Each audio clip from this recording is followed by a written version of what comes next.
इतिहास गवाह है कि भारत और आसियान के बीच हजारों साल से जीवंत संबंध रहे हैं। इनकी झलक हमारे साझा मूल्य, परंपराएं, भाषाएं, ग्रंथ, वास्तुकला, संस्कृति, खान-पान हर जगह पे दिखते हैं।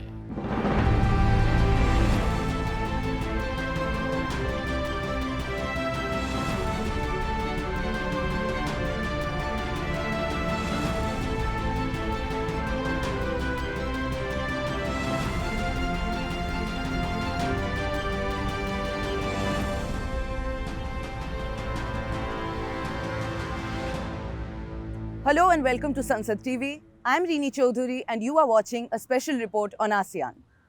On 8th August 1967, 5 leaders, the foreign ministers of Indonesia, Malaysia, Thailand, Singapore and the Philippines sat down together in the main hall of a building in Bangkok, Thailand and signed a document. By virtue of this document, ASEAN, or the Association of Southeast Asian Nations, was born. The negotiations preceding this had been rather informal, described later as sports shirt diplomacy. However, this document, which came to be known as the ASEAN Declaration or the Bangkok Declaration, laid the foundations of what is one of the most successful intergovernmental organizations in the developing world today. Over the years, it was joined by Brunei, Vietnam, Laos, Myanmar and Cambodia, making up the 10 member states of ASEAN as we know them now.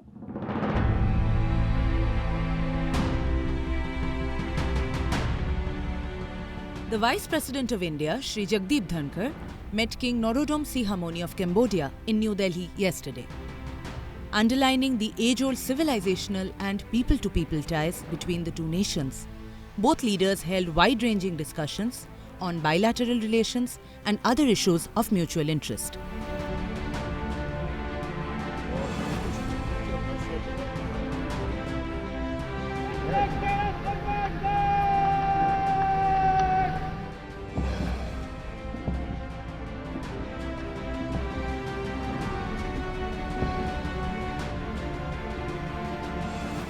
The King of Cambodia is on a 3-day visit to India.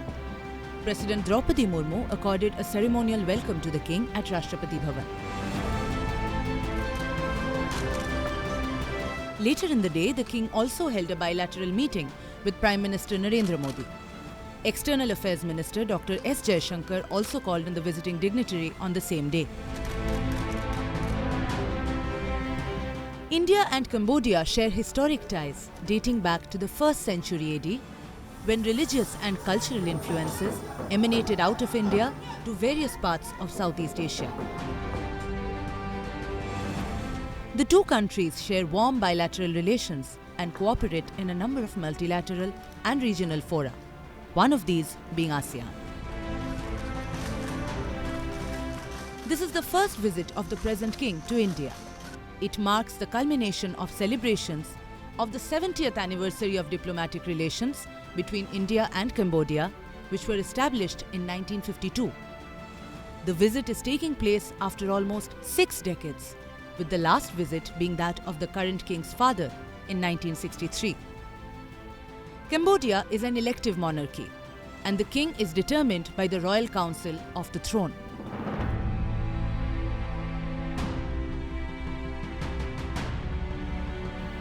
In November 2022, Vice President Jagdeep Dhankar had called on King Norodom Sihamoni at the Royal Palace in Cambodia on the sidelines of the 19th ASEAN-India Summit and the 17th East Asia Summit. मेरी पहली विदेश यात्रा Cambodia थी और हमने एक जाली उनको प्रस्तुत की. You cannot believe when I entered the palace of the king,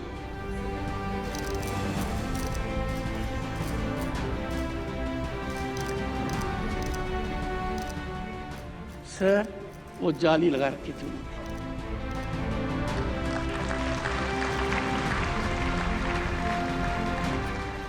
और उन्होंने कहा कि इसकी लकड़ी उस वृक्ष की है जहां पर बुद्ध ने ज्ञान प्राप्त किया था.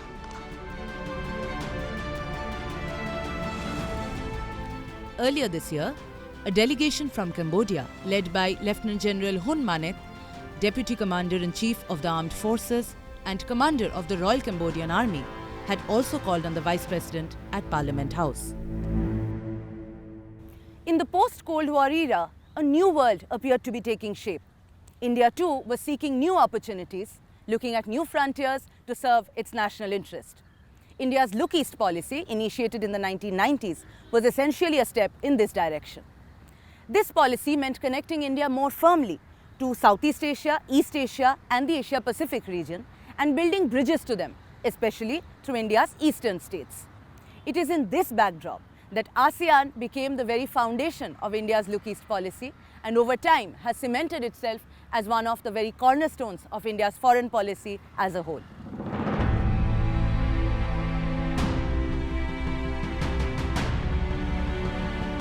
In 2014, Prime Minister Narendra Modi launched the Act East policy. The vision was to give a renewed thrust to intensify economic, strategic and diplomatic relations with countries that share common concerns with India and are part of an evolving regional order.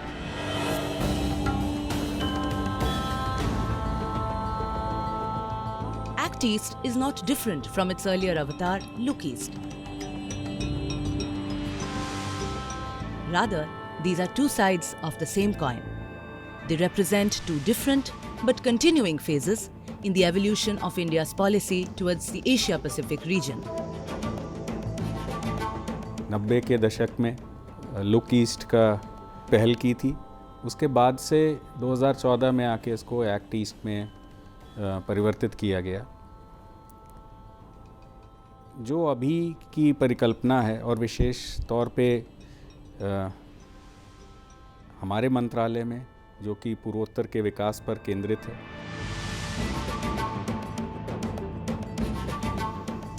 उनके लिए हम इसको connectivity के तौर पे, commerce के तौर पे, कल्चरल लिंकेजेस के तौर पे और कैपेसिटी बिल्डिंग के तौर पे, ये 4 C's हमारे कहलाते हैं। हम अपना ध्यान इस पर रखते हैं।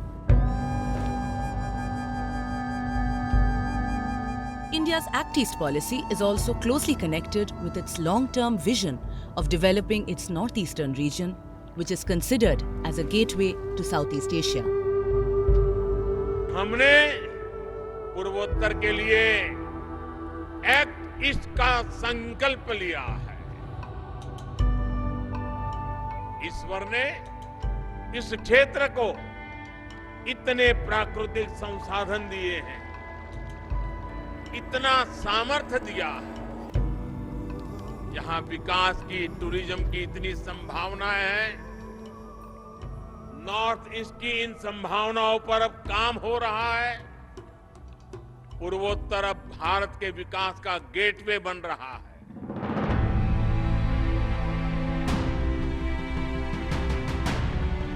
With the Act East policy coming into play, ASEAN has become more relevant for India than ever before. India-ASEAN cooperation, with its varied dimensions and mutual strengths, has emerged as a springboard for greater regional integration and prosperity. Countries of the Southeast Asia have been age-old. We have civilizational links there, and we have had old ties with the region and the countries there. After we became independent, India and Southeast Asian countries, we developed good relations with each other, and with each of these countries, India has a unique relationship. Coming forward to the 1990s, we articulated the Look East policy, and that was designed to intensify our relationship both with the countries of Southeast Asia region as well as with the ASEAN.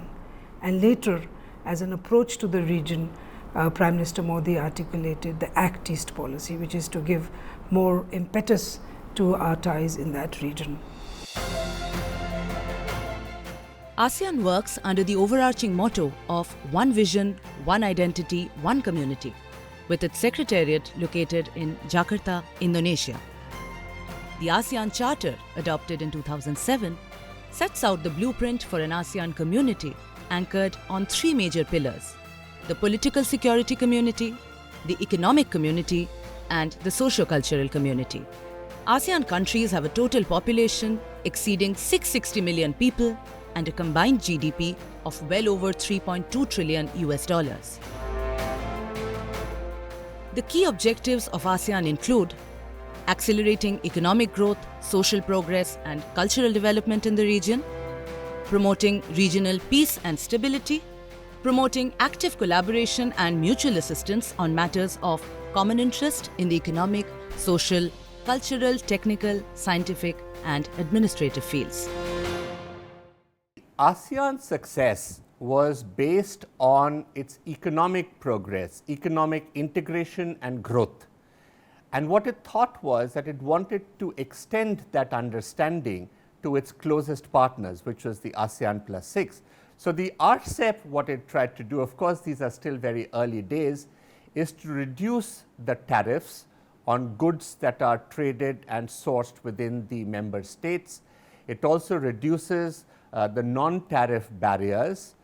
It also provides for opportunities to build economic growth and also strengthen supply chains in this region, and can also link up with other partnerships. ASEAN brings together countries with significant differences, bridging them all in a spirit of equality, partnership, and mutual respect. These countries diverge greatly in their economic strengths as well as in the nature of their political systems. This region is one of the most culturally diverse in the world and is home to nearly 9% of the global population.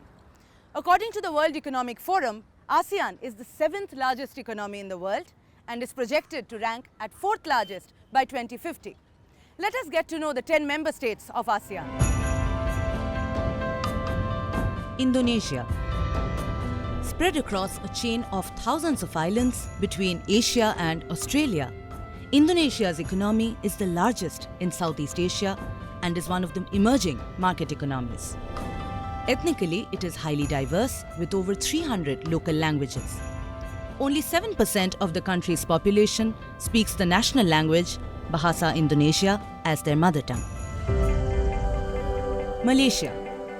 Malaysia is one of Southeast Asia's most vibrant economies, the fruit of decades of industrial growth and political stability.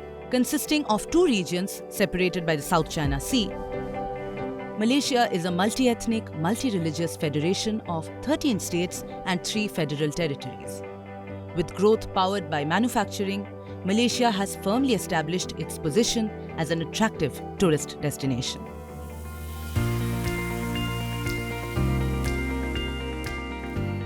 The Philippines. More than 7,000 islands make up the Philippines, but the bulk of its fast-growing population lives in just 11 of them. Much of the country is mountainous and prone to earthquakes and eruptions from around 20 active volcanoes. Coconut is the most important crop in the Philippines, with the country being the 2nd largest coconut producer in the world. An interesting fact is that the Philippines has been called the text capital of the world due to the large volume of SMS traffic exchange in the country.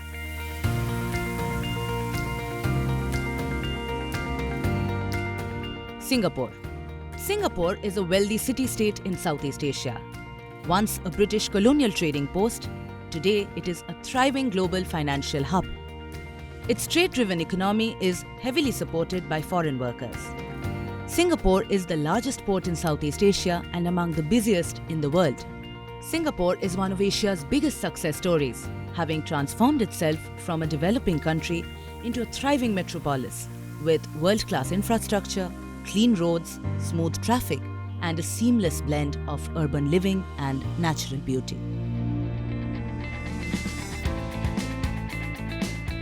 Thailand. The name Thailand means the land of the free. Thailand is the only country in Southeast Asia that has never been under colonial rule. Buddhist religion, the monarchy, and the military have helped to shape its society and its politics. Chang Thai, or the Thai elephant, is a symbol that has been historically associated with the country and its rich culture. Bountiful oil and gas reserves have gifted the tiny state of Brunei with one of the world's highest standards of living. The Sultan is the head of the state. An interesting point to note is that Bruneians pay no income tax. A British protectorate since 1888, Brunei was the only Malay state in 1963 that chose to remain so, rather than join the federation that became Malaysia. Full independence came relatively late in 1984. Vietnam is a long S-shaped country with an extensive coastline that provides many attractive beaches and areas of scenic beauty. The capital, Hanoi, is located in the north, while the country's largest city, Ho Chi Minh City, formerly known as Saigon, is in the south. Vietnam experienced a period of prolonged warfare in the mid-20th century and a partitioning into the Democratic Republic of Vietnam, better known as North Vietnam, and the Republic of Vietnam, usually called South Vietnam. Following reunification in April 1975, the Socialist Republic of Vietnam was established in July 1976. Laos. Laos is an independent republic and the only landlocked nation in Southeast Asia. It lies to the northeast of Thailand and to the west of Vietnam. After the fall of the Soviet Union in the 1990s, Laos began opening up to the world. Laos is an ethnically and linguistically diverse country. Most Laotians live in rural areas. Around 80% work in agriculture, growing rice as the predominant crop. Myanmar. Myanmar, earlier known as Burma, is a country of great ethnic diversity with over 100 ethnic groups. It has an interesting topography with mountain barriers forming a giant horseshoe that encloses the flatlands of the mighty Irrawaddy, Chinwin and Sitang rivers. Cambodia. Cambodia is a land of plains and great rivers with the influences of various cultures from across the world. Angkor Wat in Cambodia, a UNESCO World Heritage Site, is the vestige of a great inland Southeast Asian empire. The majestic temple is a source of fierce national pride and finds place on the flag of Cambodia. The Angkor site also boasts an enormous system of artificial canals, dikes and reservoirs which stand as incredible feats of hydraulic engineering. The 19th ASEAN-India Summit commemorated the 30th anniversary of India-ASEAN dialogue relations. It was held in Phnom Penh, Cambodia on 12th November 2022. Designated as the commemorative summit, it was attended by the Honorable Vice President of India, Jagdeep Dhankar, and heads of ASEAN member states, among others.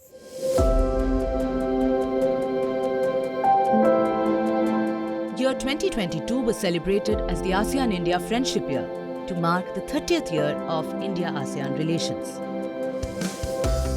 This milestone journey was celebrated with a series of events, including the special ASEAN-India Foreign Ministers meeting, unveiling of the ASEAN logo, visit of the ASEAN Inter-Parliamentary Assembly delegation to India, culminating in the 19th ASEAN-India Summit in Cambodia last November. Accompanied by External Affairs Minister S. Jaishankar, Vice President Jagdeep Dhankar led the Indian delegation at the summit. Heading the agenda at the summit were bilateral trade, infrastructure investments, and securing a free and open Indo-Pacific. In his address, the Vice President underlined the great value that India places on ASEAN as an important pillar of a regional and multilateral global order. The cultural, economic and civilizational ties that have existed between India and Southeast Asia since time immemorial provided the strong foundation to build our partnership in modern times, from a sectoral partnership in 1992 to a comprehensive strategic partnership in 2022. During his visit, Vice President Dhankar also addressed the Indian community in Cambodia. Noting that the two countries share a rich tradition and culture that goes back centuries, the Vice President underscored India's special focus on Southeast Asia through the Act East policy. Indians, we can be proud as never before we are on way to regaining our age-old status of being world leaders, Vishwaguru, and contributing for the welfare of entire humanity. In this situation, I am extremely pleased and delighted to be at Cambodia on this significant occasion. On the sidelines of the ASEAN summit, India and Cambodia also marked the 70th anniversary of bilateral relations. 3 MOUs and a finance cooperation arrangement were exchanged in the areas of culture, biodiversity and health.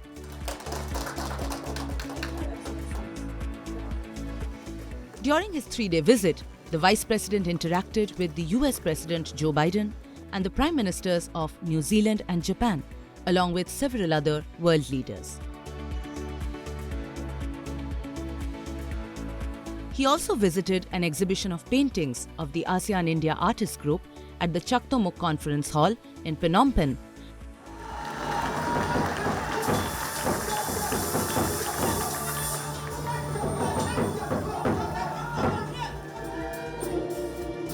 And took part in a cultural event in the capital, accompanied by Dr. Sudesh Dhankar.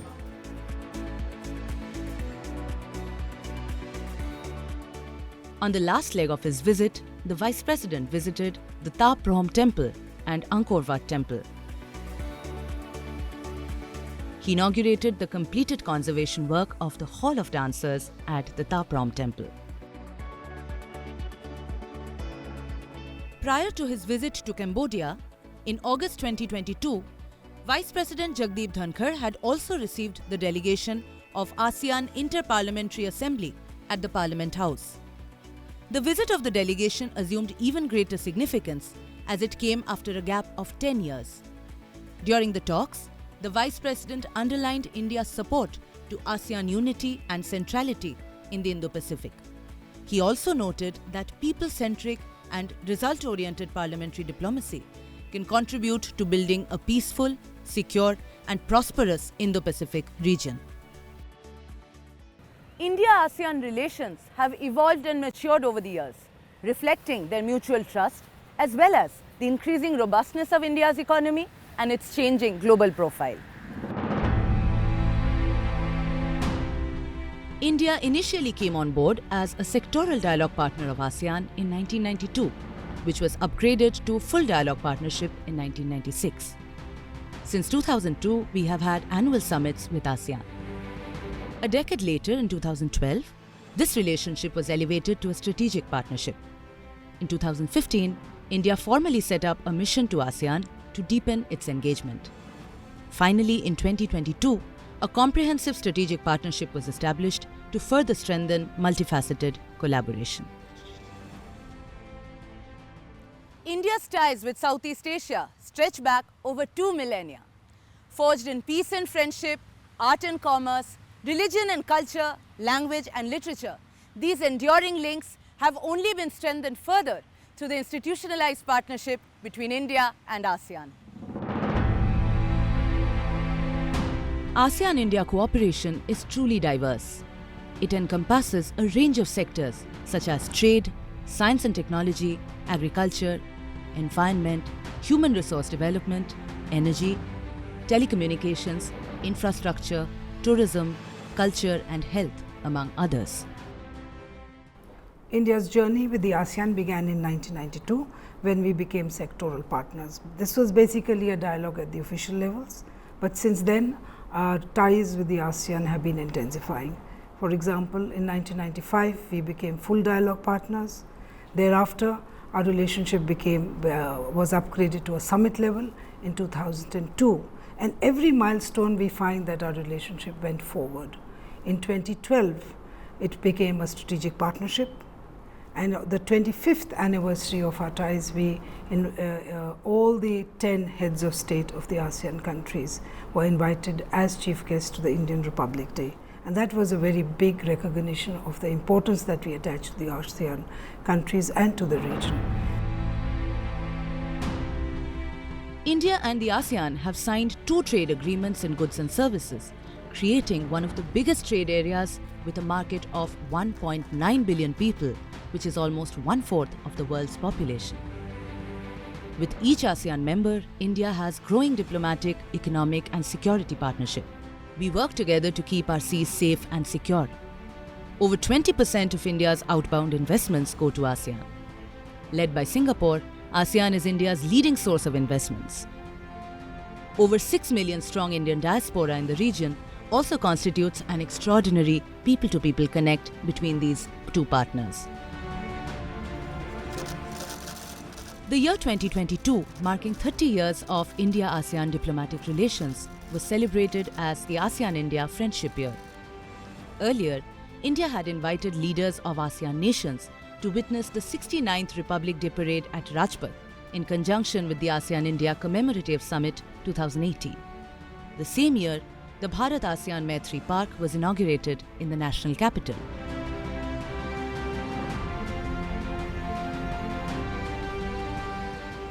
Delhi Dialogue is a Track 1.5 event held annually where leaders, opinion makers, diplomats, academia and think tanks of India and ASEAN come together to discuss ways to broaden the partnership.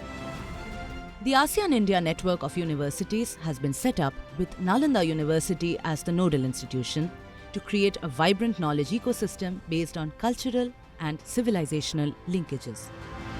To build a knowledge network and to build a knowledge bridge across India and the 10 ASEAN countries, we looked at faculty exchanges as one way of developing connections and building bridges.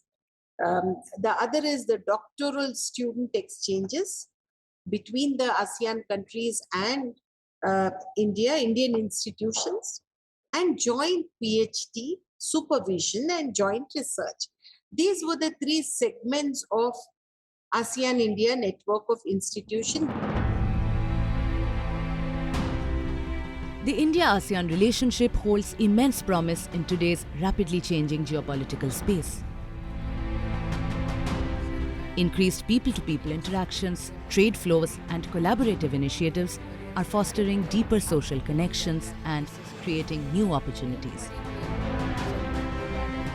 Coordinated efforts to address regional challenges such as climate change and security issues are also enhancing the global standing of both partners.